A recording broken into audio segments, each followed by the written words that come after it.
Cambridge বিশ্ববিদ্যালয়ের শিক্ষক ছিলেন। তারেক রহমানের ডাকে উন্নত জীবনের হাতছানি পাশ কাটিয়ে চলে এসেছেন। তৃণমূল থেকে আন্তর্জাতিক অঙ্গনে বিএনপিকে ঢেলে সাজাতে তার অবদান অপরিসীম। বলছিলাম বিএনপির ভারপ্রাপ্ত চেয়ারপারসন তারেক রহমানের শিক্ষা ও গবেষণা বিষয়ক উপদেষ্টা ডক্টর মাহাদি আমিনের কথা। ব্যবসায়ীর ঘরে জন্ম মাহাদি আমিনের। তার বাবা দেশের প্রখ্যাত শিল্প প্রতিষ্ঠান কমফোর্ট গ্রুপের চেয়ারম্যান মোহাম্মদ রুহুল আমিন। এত বড় ব্যবসায়ীর ছেলে হয়েও আচার আচরণে কখনো তা প্রকাশ পায়নি তার, কেননা সাদাসিধে সাদালাপি থাকতেই বেশি পছন্দ করতেন তিনি। ছাত্রাবস্থা থেকে ছিলেন ভীষণ মেধাবী। দক্ষিণ এশিয়ার আর্থসামাজিক উন্নয়ন নীতিমালা নিয়ে গবেষণা করে স্নাতক ও স্নাতকোত্তর পর্যায়ে প্রথম শ্রেণীতে প্রথম হন। এছাড়াও লন্ডন স্কুল অব ইকোনমিক্স থেকে political economy of public policy বিষয়ে নেন প্রশিক্ষণ। মাহাদি আমিন তারেক রহমানের উপদেষ্টা হিসেবে নিয়োগ পাওয়ার আগ পর্যন্ত কেমব্রিজ বিশ্ববিদ্যালয়ে centre for process excellence and ইনোভেশনে তথ্য প্রযুক্তিগত উৎকর্ষ বিষয়ে শিক্ষক ও গবেষক হিসেবে কর্মরত ছিলেন। 2014 সালে তিনি বিএনপির ভারপ্রাপ্ত চেয়ারপারসন তারেক রহমানের শিক্ষা ও গবেষণা বিষয়ক উপদেষ্টা হিসেবে নিয়োগ পান। তবে এর আগে আরও বিভিন্ন আন্তর্জাতিক মানের ব্যবসা প্রতিষ্ঠানের উপদেষ্টা হিসেবে কাজ করেছেন তিনি। এর মধ্যে IBM, British Telecom, Jaguar Land Rover, Westfield, London Development Corporation উল্লেখযোগ্য।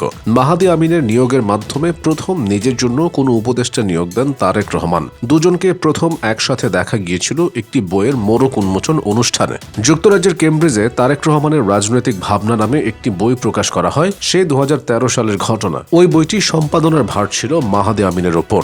সে মোড়ক উন্মোচন অনুষ্ঠানেই প্রথমবার তারেক রহমানের সঙ্গে ধরা দেন মাহাদি। এর এক বছর পর তারেক রহমানের উপদেষ্টা হওয়ার মাধ্যমে সরাসরি বিএনপির সঙ্গে জড়িত হন তিনি। উপদেষ্টা হওয়ার এক দশকে বিভিন্ন পরামর্শ, পরিকল্পনা ও উদ্যোগ দ্বারা বিএনপিকে পথ দেখিয়েছেন মাহাদি। সহ্য করেছেন ফ্যাসিস্ট সরকারের বিভিন্ন নির্যাতন। তবে পথ পরিবর্তনের পর থেকে বেশি সোচ্চার মাহাদি আমিন। ভারপ্রাপ্ত চেয়ারপারসনের উপদেষ্টা হলেও কাজ করছেন কেন্দ্র থেকে তৃণমূল বিএনপিকে ঢেলে সাজানোর ক্ষেত্রে। পলিসি মেকিং এ গুরুত্বপূর্ণ ভূমিকা রাখছেন জনাব মাহাদি। বিএনপির 31 দফার পাশাপাশি তরুণদের নিয়ে বিভিন্ন কার্যক্রমে রয়েছে মাহাদির অংশগ্রহণ। সোশ্যাল মিডিয়ায় রিল প্রতিযোগিতাও শিক্ষা উপদেষ্টার মস্তিষ্ক থেকে প্রসূত পরিকল্পনা। তবে আড়াল থেকে কলকাঠি নাড়তেই ভালোবাসেন মাহাদি। তাই তো শুধু তারেক রহমানের না, বিএনপির সর্বস্তরে প্রভাবক হিসেবে কাজ করলেও সামনে খুব একটা দেখা যায় না তাকে। কিন্তু অতি উজ্জ্বল হীরা কখনো আড়াল করে রাখা যায় না। ঠিক সেরকমই পর্দার আড়াল থেকেও বিচ্ছুরিত হচ্ছেন মাহাদি আমিন। প্রথাগত রাজনীতিকের তুলনায় তার ব্যতিক্রম কথাবার্তা, মিষ্টভাষী বৈশিষ্ট্যগুলো নজর কেড়েছে দেশের মানুষের। আর তাই তো বিভিন্ন টিভি টকশোতেও বিএনপির প্রতিনিধি হিসেবে তাকে পাঠানো হয়। তারেক রহমানের উপদেষ্টা হিসেবে প্রথমেই একটি গুরুত্বপূর্ণ কাজ করেছিলেন মাহাদি আমিন।